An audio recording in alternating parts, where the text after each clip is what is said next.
Hello and welcome. Thank you for joining us. We're broadcasting from the Thomas K. McKeon Center for Creativity, and I'm your host, Corey D. Taylor. My guest today is Victor McCullough. He's a mixed martial artist, and he wants to share his story of what it took for him to make it to success. If you want to know what that's like, stay tuned, because this is Up Close with Corey Taylor.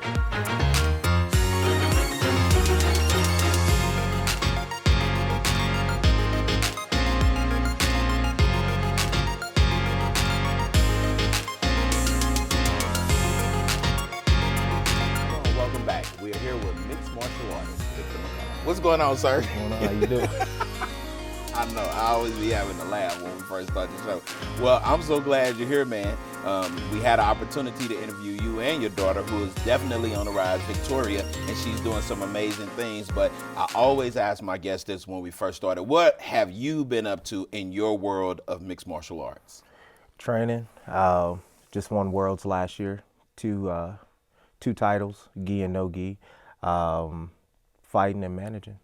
Wow. Wait a minute. So go back. For those of us who are fighting illiterate, and I had to say this because a lot of times when we get fighters on, we've had like Gerald Hurricane Harris on, Daniel Ninja Roberts, of course, all mixed martial artists, UFC guys, and I know you're on your way to make it to those levels as well, but you also do Jiu Jitsu. Right. And so when you say gi and no gi, explain to us what's a gi and why it's a no gi, because I know what it means now since you explained it to me, but what is it? So Jiu Jitsu is submission grappling, and so the lapel is weighs about 4 to 5 pounds, which is used to strangle your opponent and to kind of keep a hold of them. No gi is the opposite of that. It's a pair of shorts, sometimes a shirt. Some people wear a shirt, some people don't.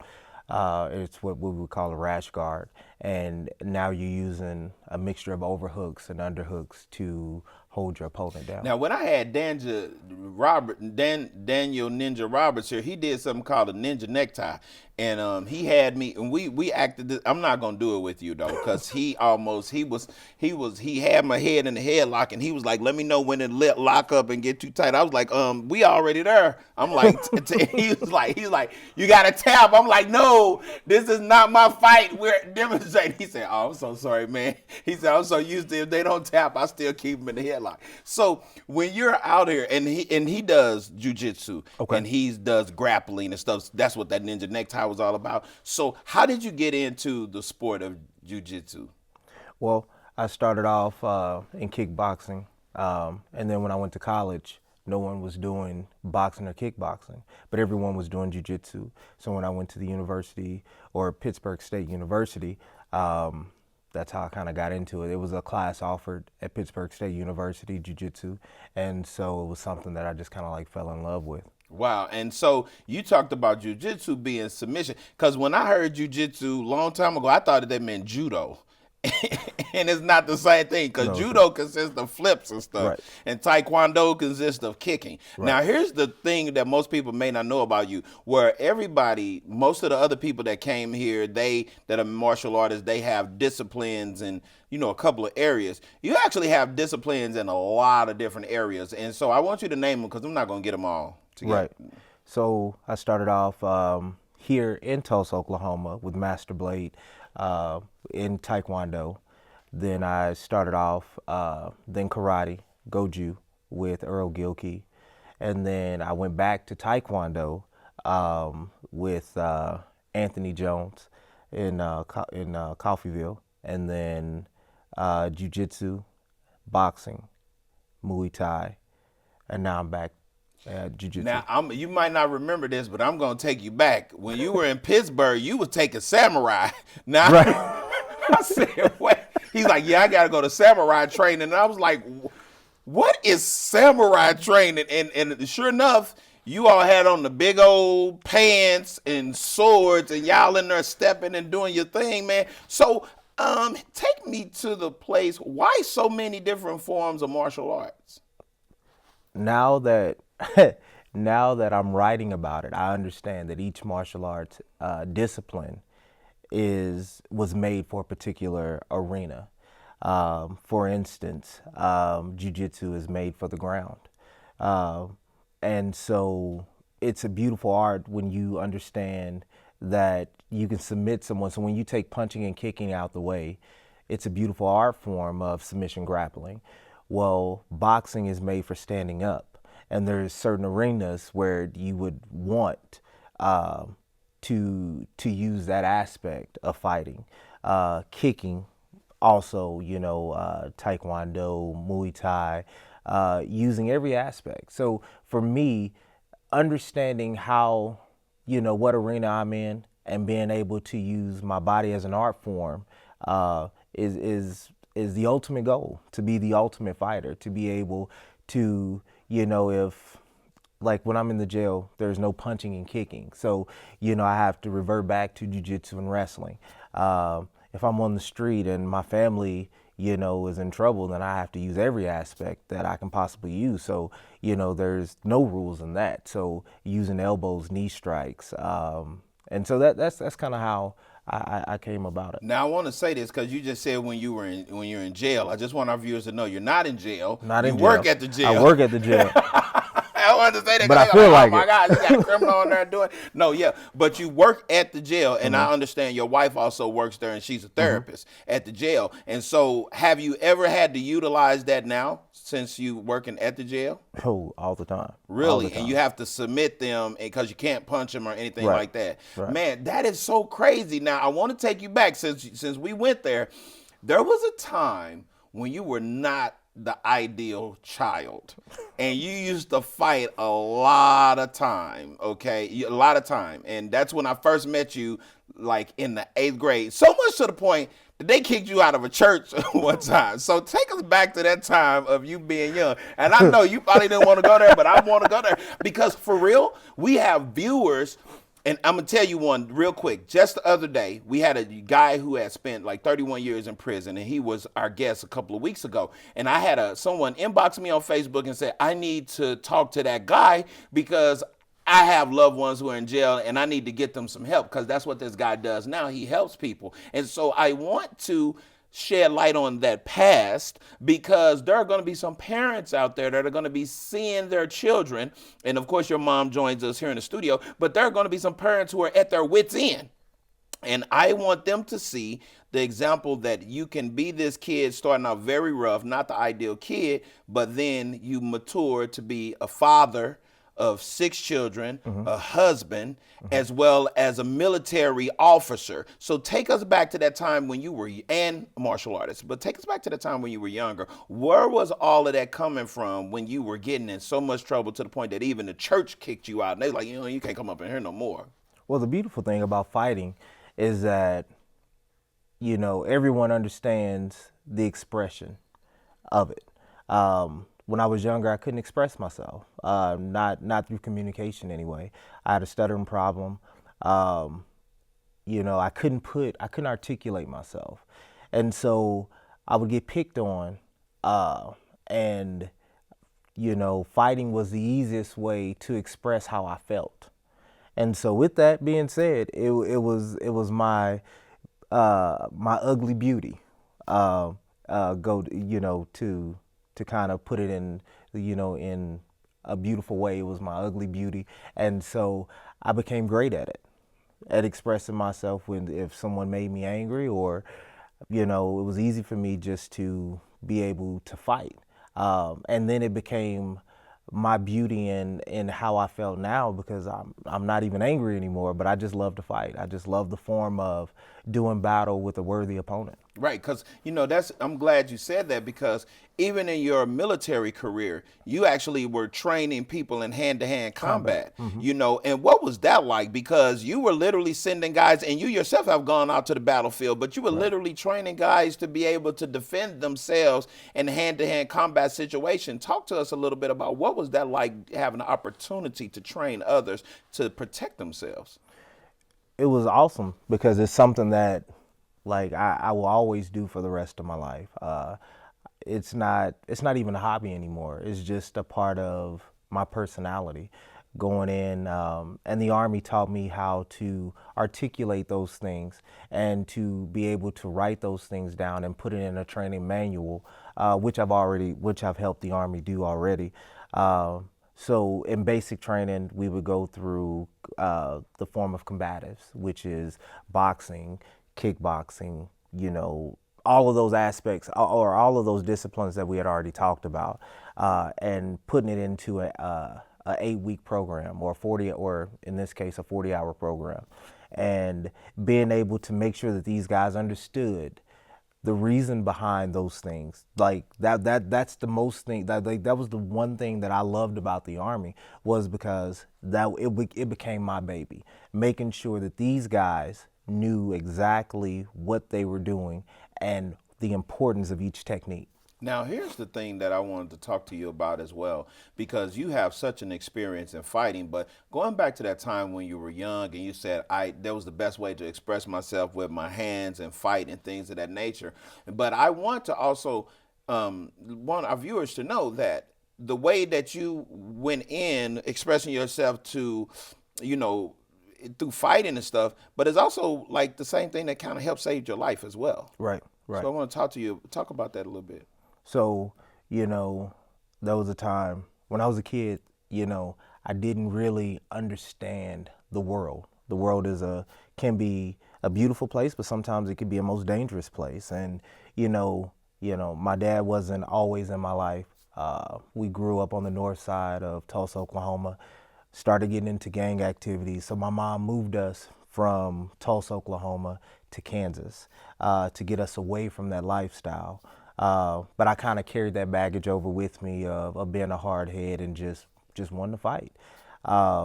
And as I constantly put myself in danger, I started to realize that, this martial arts thing, that I didn't know at the time, was the one thing that I came back to always save my life. Yeah. Yeah, and because I can remember that there were times that, I mean, you were getting into some serious, serious trouble, and you just had this real bad temper. And I understood you, but a lot of people didn't understand you. And I can tell that when you went from being angry as a kid to express yourself through fighting with your hands. I also remember the time where you turned the page, like in high school, where you started using martial arts to become a form of discipline for you, to the point that, like, with you talked about it with your daughter when we interviewed her, where you started keeping you out of trouble. You started learning the different codes, and you started realizing that your hands and your feet, they're registered.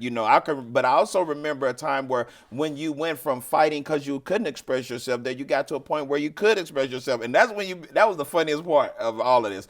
You started bragging, and I remember you used to tell everyone, yo, I'm gonna fight and I'm gonna be great. But a lot of people didn't believe you. They didn't even believe that you were gonna do well in Golden Gloves, because they just figured that you were talking stuff. So take us back to a time from a person that said, I was being bullied, but now you can be the one who could be a bully. But the reality is that you're not trying to do that, but you're trying to prove to everybody that you're gonna amount to something. Take us back to that.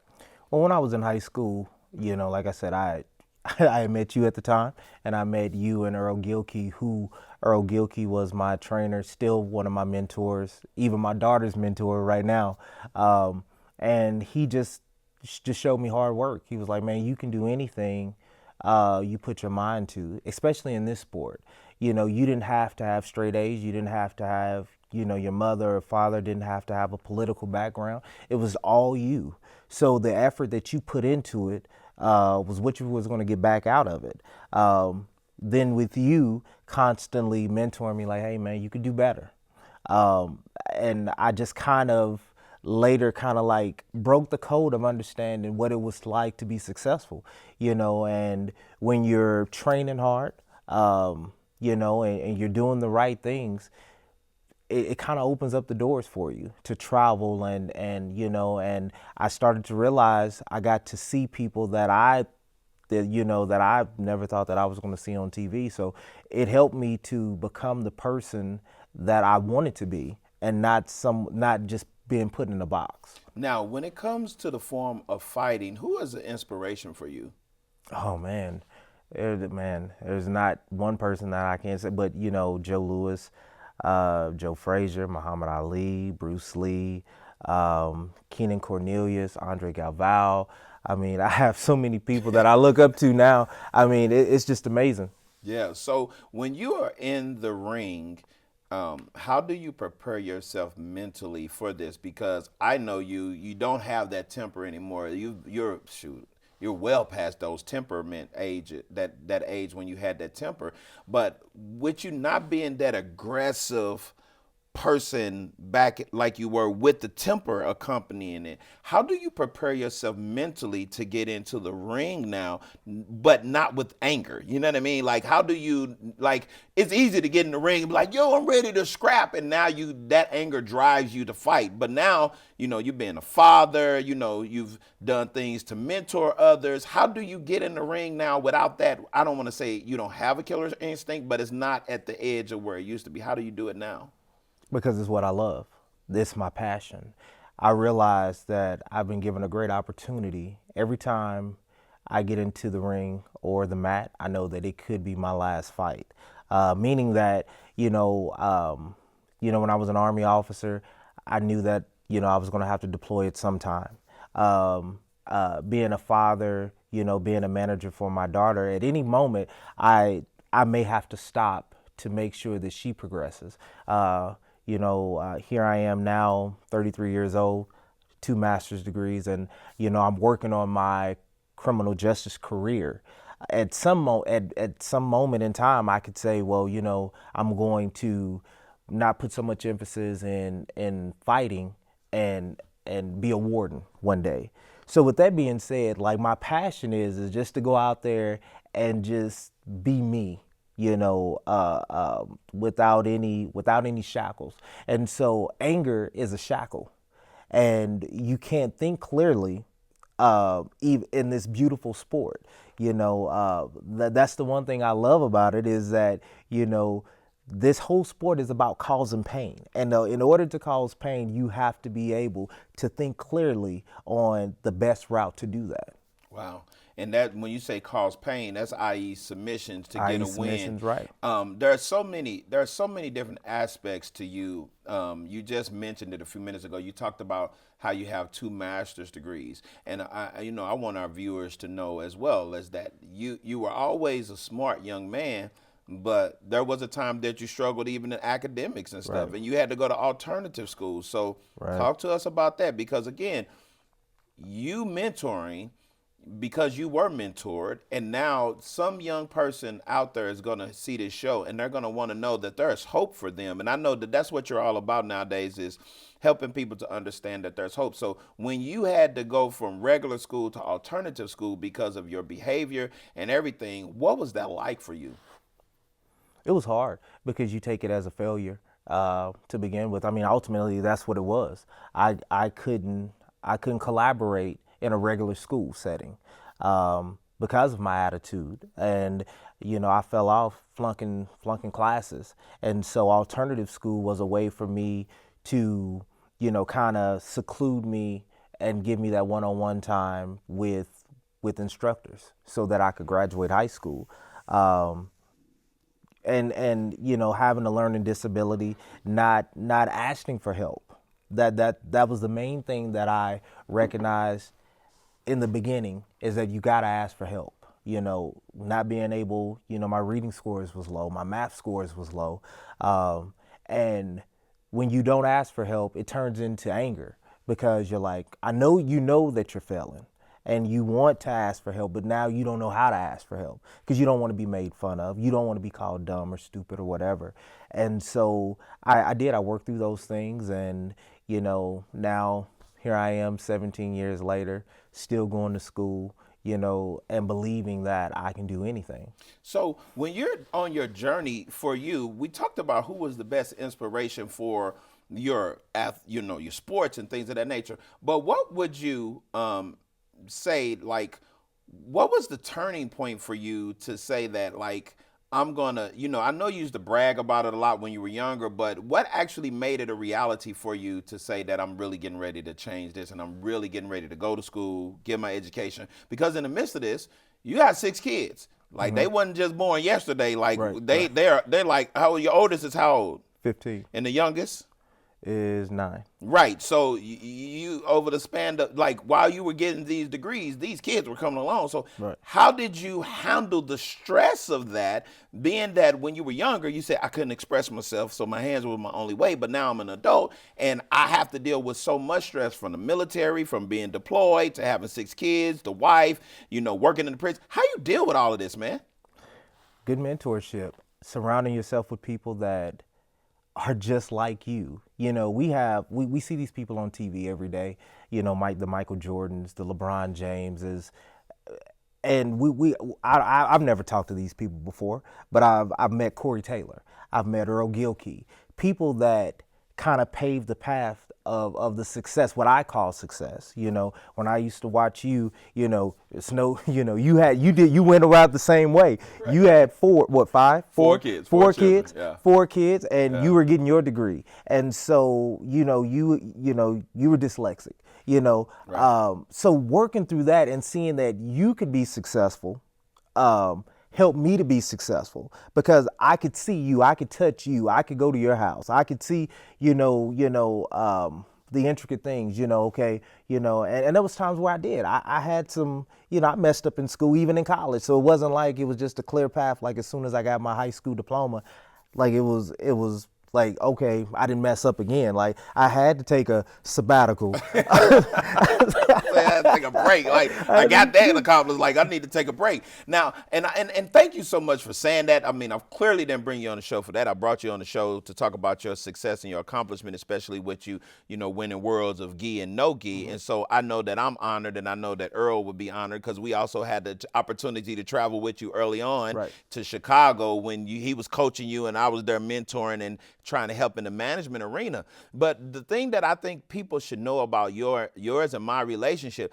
it hasn't always been 100%, and that's what they don't understand about mentorship. A lot of times when you hear about mentorship, everybody thinks your mentor is going to be this person you just love all the time and you're not going to ever get mad. I remember and I'm going to say this, sometimes we almost had to fight.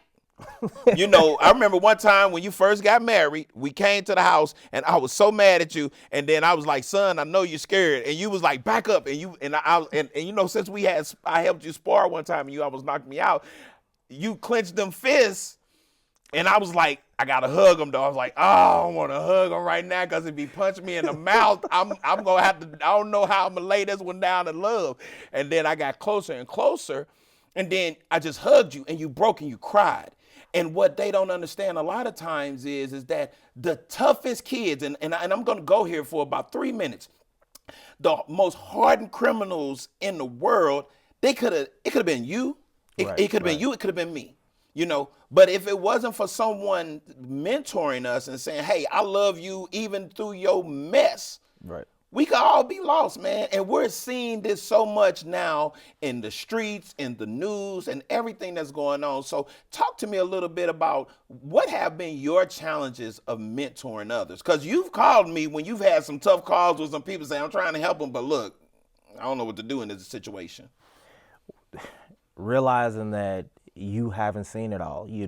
We go through our own life and we feel like what we're going through, our issues are the worst issues ever. And then you realize that, some young man has been molested, or some young lady has been raped, and they're struggling with that. And you don't know how to deal with that, which is why me and my wife have become advocate learners. I don't think I will ever stop going to school, because in order to help people, you must constantly keep learning. I tell you, it's not about, it is a fight, but it's not. I've realized through martial arts that it's not a physical fight. Sometimes it's an emotional fight. Sometimes it's it's it's a communication fight. Learning how to communicate with these people, with offenders. We don't call them inmates anymore. We call them offenders. They've made a wrong thing, and they can change. And being able to go in there and say, look, and be transparent and be like, look, I could have been you. The difference is that I made someone got me before, I made that intricate mistake that cost me 20 years. And so just being transparent, communication is key. being able to talk to these people in the way that you would want to be talked to, you know, showing that love, showing how to show that love. I mean, it's a fight. Yeah. And you know, I want to say this, you know, and I know your mom is here in the audience, but I want to say this, you know, shout out to your mom who allowed me and Earl Gilkey to come in and mentor you, because what we find a lot now is that a lot of parents, they don't want people in their business. They don't want, because when you start mentoring a kid, you'll figure out in the family structure where it's all breaking down. But kudos to your mom who was brave enough to say, I need some help. Like you said, I didn't want to ask for help, but your mom had that. She was like, hey, yo, like, can you help? Like, he out of control, you know? Right. And so talk to us a little bit about the type of person your mom is, because I know she's very special to you, but like she is a strong part of why you also continue to go on to the next level. Well, like I said, my mom, you know, was kind of like a single parent, you know, who, when I was younger, remarried. And we didn't have a lot, even though a lot of people thought we did. You know, we didn't have a lot, but she constantly believed in me. She called me, you know, she gave us all nicknames, and she called me Big Son. It went from number one son to Big Son, but it started to. I had a brother who was like, well, wait a minute, if he's number one, then that means I'm number two. So she changed it to Big Son. And she was always there. She always believed in me. We didn't have the greatest communication. And sometimes we still don't have great communication.